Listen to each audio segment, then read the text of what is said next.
Hi everyone. Here is another one of my favorite books to read around the holiday time. And it is Too Many Tamales by Gary Soto.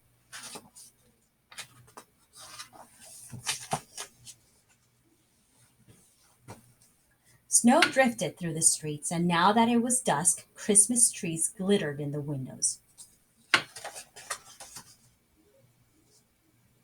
Maria moved her nose off the glass and came back to the counter. She was acting grown up now, helping her mother make tamales. Their hands were sticky with masa. That's very good, her mother said. Maria happily kneaded the masa. She felt grown up wearing her mother's apron. Her mom had even let her wear lipstick and perfume. If only I could wear mom's ring, she thought to herself. Maria's mother had placed her diamond ring on the kitchen counter. Maria loved that ring. She loved how it sparkled, like their Christmas tree lights. When her mother left the kitchen to answer the telephone, Maria couldn't help herself. She wiped her hands on the apron and looked back at the door.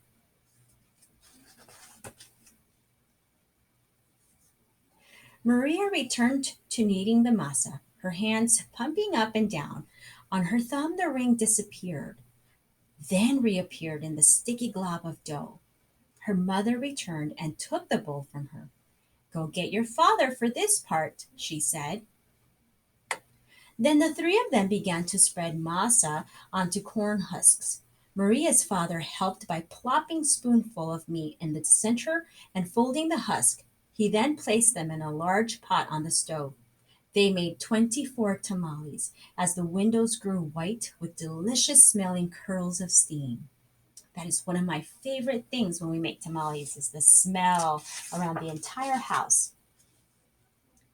A few hours later, the family came over with armfuls of bright presents. Her grandparents, her uncle and aunt, and her cousins Dolores, Teresa, and Danny. Maria kissed everyone hello. Then she grabbed Dolores by the arm and took her upstairs to play, with the other cousins tagging along after them.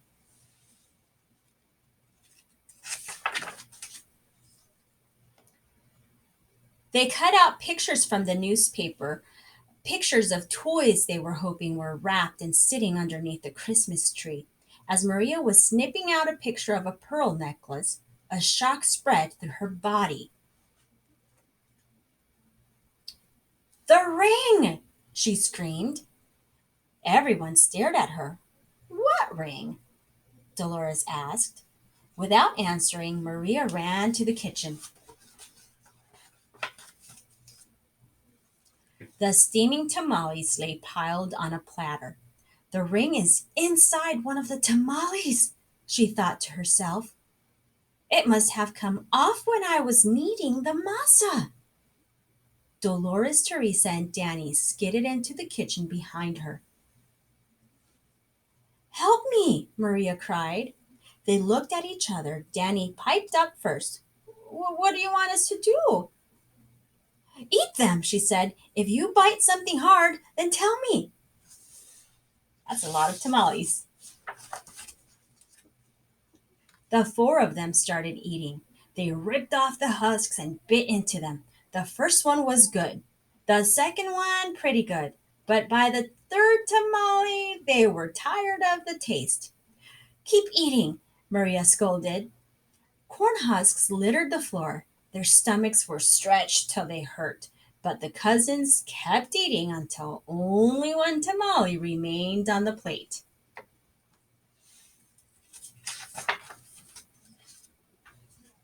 This must be it, she said. The ring must be in that one. We'll each take a bite. You first, Danny. Danny was the youngest, so he didn't argue. He took a bite, and nothing. Dolores took a bite. Nothing. Teresa took a big bite. Still nothing. It was Maria's turn. She took a deep breath and slowly, gently bit into the last mouthful of tamale. and nothing. Didn't any of you bite something hard? Maria asked. Danny frowned. I think I swallowed something hard, he said. Swallowed it? Maria cried, her eyes big with worry. She looked inside his mouth. Teresa said, I didn't bite into anything hard, but I think I'm sick. She held her stomach with both hands. Maria didn't dare look into Teresa's mouth. She wanted to throw herself onto the floor and cry. The ring was now in her cousin's throat, or worse, his belly. How in the world could she tell her mother? But I have to, she thought.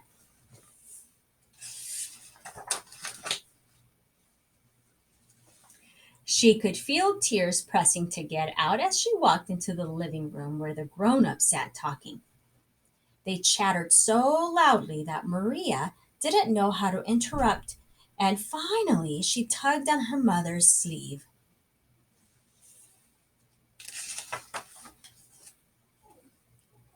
What's the matter? Her mother asked. She took Maria's hand. I did something wrong, Maria sobbed. What? Her mother asked. Maria thought about the beautiful ring that was now sitting inside Danny's belly and got ready to confess. Then she gasped. The ring was on her mother's finger, bright as ever. The ring! Maria nearly screamed. Maria's mother scraped off a flake of dried masa. You were playing with it? She said, smiling gently. Well, I wanted to wear it, Maria said, looking down at the rug. Then she told them all about how they'd eaten the tamales. Her mother moved the ring a little on her finger. It winked a silvery light. Maria looked up and Aunt Rosa winked at her too. Well, it looks like we all have to cook up another batch of tamales, Rosa said cheerfully.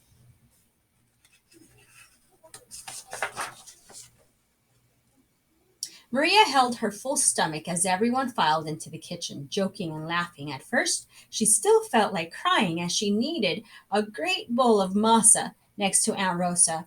As she pumped her hands up and down, a leftover tear fell from her eyelashes into the bowl and for just a second rested on her finger, sparkling like a jewel. Then Rosa nudged her with her elbow and said, Hey, Nina, it's not so bad. Everyone knows that the second batch of tamales always tastes better than the first, right? When Dolores, Teresa, and Danny heard that from the other side of the room, they let off a groan the size of 24 tamales. Then Maria couldn't help herself. She laughed, and pretty soon everyone else was laughing, including her mother. And when Maria put her hands back into the bowl of masa, the leftover tear was gone. And that's the end of Too Many Tamales.